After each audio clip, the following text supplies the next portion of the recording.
आदाब दोस्तों, मैं Mohammed Khalid the strong signal में आपका स्वागत है। दोस्तों, आज बातचीत करते हैं कि जम्मू कश्मीर के अंदर आपने देखा होगा कि आउटस्टैंडिंग स्पोर्ट्स पर्सन को लेकर बहुत ज़्यादा विवाद है और उस विवाद के चलते हुए आज स्पोर्ट्स कौंसल का पुतला फूका गया। आज स्पोर्ट्स कौंसल नुसरत गुल का पुतला जम्मू के प्रेस क्लब में जलाया गया और जलाने के साथ साथ नारे लगाए गए कि इसको हटाया जाए। क्या गवर्नमेंट इसको हटाएगी? और जो एलिगेशन स्पोर्ट्स पर्सनों की तरफ से लग रहे हैं और दो गुटों में जिनको बांट दिया गया है, कुछ आ रहे हैं कि भाई ये फेयर सिलेक्शन लिस्ट है, ये कौन होते हैं इस पे बात करने के लिए, और किस बात को अधिकार, किस व्यक्ति को अधिकार है बात करने का और किस व्यक्ति को अधिकार नहीं है। अब ये जम्मू कश्मीर की सरकार के कुछ ब्यूरोक्रेट डिसाइड करेंगे और अपने हिसाब से जिन लोगों को वो सिलेक्ट करेंगे और उन लोगों को यूटिलाइज भी करेंगे। वहीं आपने देखे होंगे छोटे छोटे बच्चे कश्मीर स्टेडियम में जो टाइक्वांडो खेलते हैं, उनकी कोच साथ में लेकर, जो नुसरत गुल के अंडर जितने भी कोच खेलो इंडिया के तहत लगे हैं, उनके पास जितने भी बच्चे हैं, उनको भी फोर्स किया जा रहा है कि आप भी हमारे पोस्टर बना के हमारी तारीफें कीजिए। तारीफें करवाने के लिए कुछ मीडिया चैनलों को भी यूज़ किया जा रहा है और वहीं पे जो उनके खिलाफ खबर चला रहे हैं उनको प्रेशराइज करके, धमकियां देकर, डरा धमका कर ये भी कहा जा रहा है कि आप हमारे खिलाफ कोई भी फैक्ट पब्लिक डोमेन में ना रखें। अब इस हमारी वीडियो के बाद जिसे एक व्यक्ति ने हमारे ऊपर डिफॉर्मेशन करना होगा वो कर सकता है, लेकिन पहले ये फैक्ट जान ले। हम सबसे पहले ये कहने जा रहे हैं कि हिंदुस्तान के अंदर कानून है, उस कानून के तहत ही स्पोर्ट्स डिपार्टमेंट भी चलते हैं। वो कानून इस तरह से है कि हिंदुस्तान के अंदर सबसे बड़ी बड़ी जो रेगुलेटरी बॉडीज हैं, जब तक एक गेम्स एंड स्पोर्ट्स का रिकॉग्नाइजेशन, उनकी एसोसिएशन रिकॉग्नाइज्ड वहां पे नहीं होगी, तब तक वो कहीं पे कोई मेडल जो उनका है वो क्लेम नहीं कर सकते, ना ही कोई नौकरी ले सकते हैं। लेकिन जम्मू कश्मीर में ऐसा हुआ है और इस लिस्ट के अंदर ऐसा हुआ है। हम एक चीज आप तक पहुंचाएंगे, आप अंत तक जुड़े रहिए हमारी वीडियो में। सबसे पहले हम टाइक्वांडो की बात करें। टाइक्वांडो एक ऐसा स्पोर्ट्स है जिस स्पोर्ट्स के लिए हिंदुस्तान के अंदर बहुत सारे केस फेडरेशनों ने दिल्ली हाई कोर्ट में फाइल की। जब भी कोई केस लगता है तो वो दिल्ली हाई कोर्ट के अंदर लगता है। हम आपको writ petition number, LPA number सब बता रहे हैं, लेकिन ये एलपीए नंबर और रिट पिटिशन आपको ये चीज बताएंगी कि इसके अंदर क्या है। LPA number 5/2026, union of India versus federation of taekwondo federation of India का केस है। और उस केस के अंदर जब आप खोलोगे, जब उसको पढ़ोगे, उसके पढ़ने के बाद आपको ये पता चलेगा कि भाई जो एसोसिएशंस हैं, जो फेडरेशंस हैं, उनकी रिकॉग्नाइजेशन कैसे होती है। जो हिंदुस्तान के अंदर कानून है वो क्या कानून है? कानून नेशनल स्पोर्ट्स फेडरेशन, जिसको नॉर्म्स के तहत रिकॉग्नाइजेशंस देती है, वो रिकॉग्नाइजेशंस देने वाली national sports federation of India है, जो department of youth affair and sports के अंदर आती है। जो हिंदुस्तान की डिपार्टमेंट हैं, उन डिपार्टमेंटों डी रिकॉग्नाइज्ड होगी। तो अगर हिंदुस्तान के इस एसोसिएशन से ही ये डी रिकॉग्नाइज होगी तो कोई भी स्टेट उसको मान्यता नहीं दे सकती। ये पहली बात है। National sports development code of India act 2011 के तहत ये नेशनल फेडरेशन ऑफ इंडिया के साथ जुड़ी होनी चाहिए, रिकॉग्नाइज्ड होनी चाहिए। अब उड़ीसा की स्टेट की फेडरेशन का एक केस दिल्ली हाई कोर्ट में पहुंचा। वहीं पे तेलंगाना का केस ऑलरेडी डिसाइड हुआ था। और वहीं पे बात करें, इस जजमेंट से ये दोनों, इन एलपीए और इन जजमेंटों से ये रिवील होता है कि जो फैक्ट वहां पे प्लीड किए गए वो फैक्ट में क्लियरली कहा गया, और जो रिप्लाई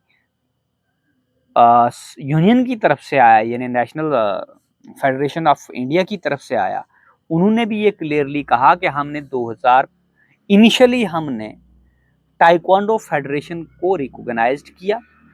2015 के अंदर टाइक्वांडो की जो रजिस्ट्रेशन है हमने उसको डी रिकॉग्नाइज कर दिया, उसको मान्यता नहीं मिली, क्योंकि एनुअली मॉनिटरिंग जैसे एनसीटीज करती हैं हर एक इंस्टीट्यूशन की, एज इट इज स्पोर्ट्स के अंदर मॉनिटरिंग होती है कि क्या ये वो स्टैंडर्ड जो 2011 के कानून के तहत दिए गए थे वो फुलफिल करते हैं या नहीं करते हैं। अब 2025 में इसकी अमेंडमेंट भी हुई है और उसके बाद ये जितनी भी एसोसिएशंस, ये सारी एसोसिएशंस, प्राइवेट एसोसिएशंस या प्राइवेट फेडरेशंस जितनी भी है, ये सोसाइटी रजिस्ट्रेशन एक्ट 1960 के तहत इनकी रजिस्ट्रेशन होती है।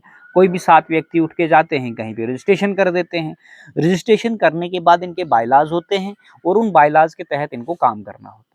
अगर ये विद इन ईयर अपना बायलॉज को क्वालिफाई करते हैं, काम कर रहे होते हैं स्पोर्ट्स को प्रमोट करने के लिए, फिर इनको आगे मान्यता मिलती है। लेकिन अनफॉर्चुनेटली पूरे हिंदुस्तान में, जम्मू कश्मीर की तो बात ही छोड़िए, इनको कोई मॉनिटर नहीं करता। ये 7 लोग जाते हैं और अपना एक एफिडेविट बनाते हैं, एफिडेविट बना के इसको रजिस्टर्ड कर देते हैं। प्रोसीजरल फॉर्मेलिटी होती है, उसके बाद इनकी कोई पूछ मांग नहीं होती है। सोसाइटी को रजिस्टर्ड करवा दिया, लोग 8-10 लोग इसके साथ जोड़ के कहा ठीक है जी, हमारी सोसाइटी बन गई है, सोसाइटी में एक रजिस्ट्रेशन बन गई है, हमारी फेडरेशन या एसोसिएशन बन गई है, अब हम इसके प्रधान हैं। उसके बाद मनमानी चलती है। स्पोर्ट्स को प्रमोट करने की जगह जितने भी फंड्स आते हैं ब्यूरोक्रेटों के साथ मिल लिया जाता है और मिलने के बाद आधा पैसा उधर, आधा पैसा इधर, टेंडरों में गफले, जो पैसा सेंटर फंडिंग करता है उसमें गफले, और उसके बाद ये जशी मारते हैं सारा पैसा घबन करके। और स्पोर्ट्स को कौन प्रमोट करना चाहता है? फिर ब्यूरोक्रेटों को मेडल चाहिए, और मेडल देने वाला स्पोर्ट्स वो स्पोर्ट्स होता है जिस स्पोर्ट्स में हाई लेवल का कंपटीशन होगा, वहाँ पे सिर्फ पार्टिसिपेशन होता है स्टेट का। लेकिन जिसमें कंपटीशन नहीं होगा वहाँ पे मेडल आते हैं। और जिसमें कंपटीशन कम होता है, जम्मू कश्मीर ने ये ट्रिक ले ली है कि जिस स्पोर्ट को कहीं रिकॉग्नाइज नहीं किया गया, उस स्पोर्ट को जम्मू कश्मीर रिकॉग्नाइज करके उसका अप्रूवल वाला इजली मिल जाता है। और वो अप्रूवल लेने के बाद सारे मेडल यहाँ पे मैनेज किए जाएंगे on the basis of illegal gratification, और उसके बाद उन मेडलों को नौकरी लेने के लिए यूज किया जाएगा। और उस एसआरओ को भी अमेंड इस तरह से किया जाएगा कि वो बैकडोर एंट्रीज हो जाए, उसमें कोई भी मेरिट का ध्यान ना रखा गया हो। मेरिट पे भी आएंगे, लेकिन अब जो कानूनी तौर पर दिल्ली के डीबी ने कहा, डबल बेंच ने कहा और सिंगल बेंच ने भी कहा, और वहाँ पे जो चीज़ ऑब्जर्व हुई, ताइक्वांडो फेडरेशन ऑफ इंडिया, यानी जो नेशनल फेडरेशंस थी, जिस नेशनल फेडरेशन के तहत सारी स्टेटों को मान्यता मिलती थी, वो फेडरेशन ही इंडिया की फेडरेशन, जिसके साथ अब स्टेट की फेडरेशनों ने जुड़ना था, उसको ही the recognised national sports federation of India ने कर दिया था। यानी जो ministry youth sports and affair की जो मिनिस्ट्री है, उसके अंतर्गत जो गवर्नमेंट बॉडी है जो इनको मान्यता देती है, उसने उसको डी रिकॉग्नाइज 2015 में कर दिया।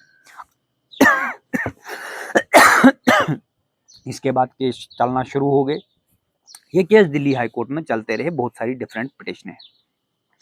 अब 26 में हमें 2 एलपीए मिल रही है। एलपीए नंबर अगर आप पढ़ना चाहें तो एलपीए नंबर 5/2777/2025, ये 2 एलपीए हैं। इन एलपीए के अंदर supreme court of Delhi division bench ये कह रहा है कि अगर ये फेडरेशंस रिकॉग्नाइज्ड नहीं है, अब ये क्वेश्चन इन्वोक हुआ कि 26 में फिर से एशियन गेम्स होने जा रही है और ताइक्वांडो डी रजिस्टर्ड है, यानी 2015 से लेकर 2026 तक इसकी रिकॉग्नाइजेशन सेंटर की बॉडी की नहीं है, तो स्टेट की बॉडी ऑटोमेटिकली डिस्क्वालिफाइड है। जिसकी मान्यता bar association of supreme court से होनी है, और उसके साथ बार एसोसिएशन ऑफ इंडिया की जितनी भी बारें उसके साथ लगी हैं, वो स्टैंडर्ड को मैट नहीं कर रही है, क्योंकि नेशनल कंपटीशन करवाने वाली बॉडी ही डी रिकॉग्नाइज्ड है, तो स्टेट लेवल की बॉडी को रिकॉग्नाइज्ड करने वाला कौन होता है? अब ये 2015 में डी रिकॉग्नाइज्ड है और 26 में भी कोर्ट कह रहा है कि 6 मंथ में आप अपनी ग्रेवेंस रखिए, उसके बाद इसको रिकॉग्नाइज्ड करने के लिए गवर्नमेंट ऑफ इंडिया ने हामी भर दी। लेकिन 15 से 25 तक ये डी रिकॉग्नाइज्ड रही, और जो लिस्ट जम्मू कश्मीर में बनी और जो एसआरओ अमेंड हुआ, उसमें गेम को तो रखना था, आप गेम को तो बाहर नहीं निकाल सकते थे। लेकिन नौकरी देने के लिए जो मेडल यूज किए गए, जो 2015 के बाद के मेडल 22 तक के यूज हुए और 15 से नियर अबाउट 14 से 15 बच्चों को नौकरी दी गई, वो मेडल वैलिड कैसे है, पहले सबसे बड़ा सवाल। नंबर 2, जो स्पोर्ट्स पेंसिल स्लॉट के ऊपर सवालात उठ रहे हैं, वो सवालात ये हैं कि पेंसिल स्लॉट एक ऐसी गेम है और उस पेंसिल स्लॉट गेम के जो लोग लगाए गए हैं, ये पेंसिल स्लॉट 2018 एशियन गेम्स में आती हैं। उसके बाद इसी इंडिया की फेडरेशन, जिसकी मैं बात कर रहा हूं कि ये जिस फेडरेशन को मान्यता देगी तभी स्टेट की रिकॉग्नाइजेशन उसके पास होगी, लेकिन पहले उसकी खुद की आइडेंटिटी किसके पास होगी? गवर्नमेंट ऑफ इंडिया की नेशनल स्पोर्ट्स फेडरेशन के पास। उसके अंतर्गत जो कानून है, उस कानून के तहत उसकी रिकॉग्निशन कहाँ होनी चाहिए? और पेंसिल स्लॉट की 3 जनवरी 2018 को government of India pencil slot association को रिकॉग्नाइज्ड करती है ऑटोमेटिकली। अब पूरे हिंदुस्तान में जितनी भी स्टेट की बॉडी थी, उन स्टेट की बॉडी की रिकॉग्निशन होनी थी। अब रिकॉग्नाइज्ड करने वाली बॉडी जम्मू कश्मीर की, जहां पे 2018 के मेडल यूज करके गेजेटेड पोस्टें बच्चों को दे दी गई, वहीं पे ये 1 जनवरी 2019 में अपनी एसोसिएशन को रजिस्टर्ड सेंटर की एसोसिएशन में करती है। उससे पहले यहाँ पे कोई भी रजिस्टर्ड एसोसिएशन पेंसिल स्लॉट की नहीं थी। 2019 में रजिस्ट्रेशन होती है और 2021 में फिर इसको एसआरओ में डाला जाता है, यानी उससे पहले ये किसी एसआरओ के अंदर भी नहीं थी। अब पेंसिल स्लॉट की जितनी सिलेक्शन हुई है, जो मेडल है, अब मेडल उसके बाद मेडल अवार्डिंग एजेंसीज जो है वो हमने आपको बता दिया, वो 3 एजेंसीज हैं और प्राइवेट एसोसिएशन जो मेडल है वो गवर्नमेंट जॉब के लिए यूटिलाइज नहीं किया जा सकता। तो अगर गवर्नमेंट बॉडी के लिए यूटिलाइज नहीं किया जा सकता है तो दैट मीन्स प्रॉपर मसला ये है कि जो पेंसिल स्लॉट की गेम है, जिसकी रिकॉग्नाइजेशन 1 जनवरी 2019 को जम्मू कश्मीर में हुई, लेकिन 18 वाले मेडल यूज करके गेजेटेड पोस्ट भी दे दी गई और आगे जो बाकी इंस्ट्रक्टर है उनको भी पोस्ट दे दी गई।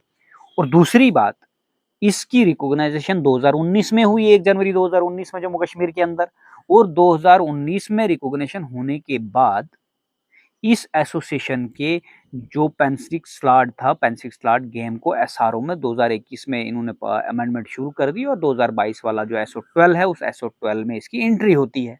उससे पहले वाले मेडल ही यूज करके नौकरी दे दी गई। दूसरा सबसे बड़ा और लीगल सवाल ये है कि वो मेडल कैसे वैलिड हो गए और नौकरी उनको कैसे दे दी गई।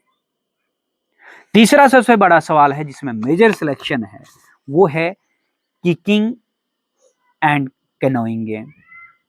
ये गेम वो गेम है जो वाटर स्पोर्ट्स के अंदर एक फेस्टिवल है।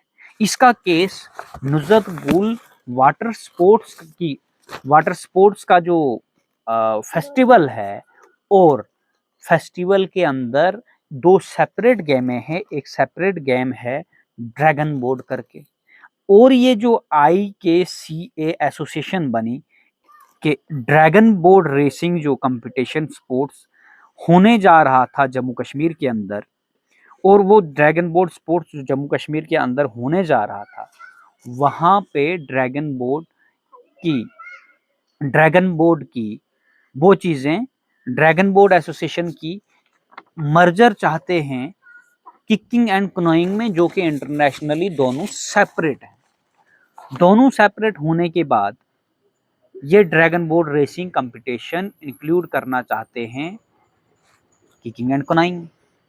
कैसे पॉसिबिलिटी है? और परमिशन जो मिलती है, जो इस मीटिंग में लोग बैठते हैं, ड्रैगन बोर्ड के सर्टिफिकेट को यूज किया गया, ये एलिगेशंस है। इसका हमारे पास अभी तक ऐसा कोई प्रूफ नहीं आया है कि जो ड्रैगन बोर्ड के स्पोर्ट्स खेलो इंडिया में नुजरत गुल को परमिशन सेंट्रल गवर्नमेंट ने दी कि आपको इक्विपमेंट दिया जाएगा, आप डल लेक में इस इवेंट को करवाएं, और जो चीज़ें पहले से यूटिलाइज़ की गई या जो किकिंग एंड कैनोइंग की गेम है, उस गेम के जो मेडल यूज़ किए गए हैं, वो मेडल उनको मिले हैं या नहीं मिले हैं और उनने कौन से सर्टिफ़िकेट यूज़ किए हैं, वो किकिंग एंड कैनोइंग के हैं या ड्रैगन बोर्ड के हैं। लेकिन ड्रैगन बोर्ड के सर्टिफ़िकेट अगर यूज़ हुए हैं या ड्रैगन बोर्ड का कोई बच्चा सेलेक्ट हुआ है, ड्रैगन बोर्ड की जो मीटिंग हुई, इस मीटिंग के अंदर 18वें नंबर पे इस मीटिंग के अंदर 22/1/2026 को इस मीटिंग में इस Jammu Kashmir dragon board association को ऐड ऑन किया गया, वो भी दिल्ली हाई कोर्ट की डायरेक्शन पे किया गया। अब हम ये कह रहे हैं कि अगर किकिंग एंड कैनोइंग जैसा इवेंट जो है वो जम्मू कश्मीर में करवाया गया, क्या उसकी एसोसिएशन कहीं रजिस्टर्ड थी? अगर एसोसिएशन ही रजिस्टर्ड नहीं थी तो फिर ये बच्चों के मेडल कैसे मैनेज हुए और इसने कैसे वो स्टैंडर्ड मेंटेन किया जो इंटरनेशनल में है? इनके रेफरीज कौन थे? क्या कोई इंटरनेशनल से रेफरीज मंगाया गया? इन सारी चीज़ों की इन्वेस्टिगेशन करने के लिए सेंट्रल ब्यूरो ऑफ इन्वेस्टिगेशन की ज़रूरत है और वो ज़रूरत इसलिए है कि इसमें जितने भी लोगों के बच्चे लगे हैं वो इन्फ्लुएंसर लोगों के बच्चे हैं, उनके ब्यूरोक्रेटों की रिश्तेदारियां हैं, उनकी बड़े-बड़े हाई लेवल पॉलिटिकल लोगों के साथ कनेक्शन है। लिहाजा इसको कोई आम व्यक्ति करेगा तो फिर उसको डराया धमकाया जाएगा। तो इस पे इन्वेस्टिगेशन होना ज़रूरी है, ये उनका कहना है। आज नुसरत गुल का पुतला इसलिए फूँका गया है कि इस पे इन्वेस्टिगेशन हो, लेकिन हमें किसी भी तरीके से कहीं पे भी इन्वेस्टिगेशन होते हुए संभव नज़र नहीं आ रही। पहुँचाएँगे, आप देखते रहिए द स्ट्रॉन्ग सिग्नल। धन्यवाद।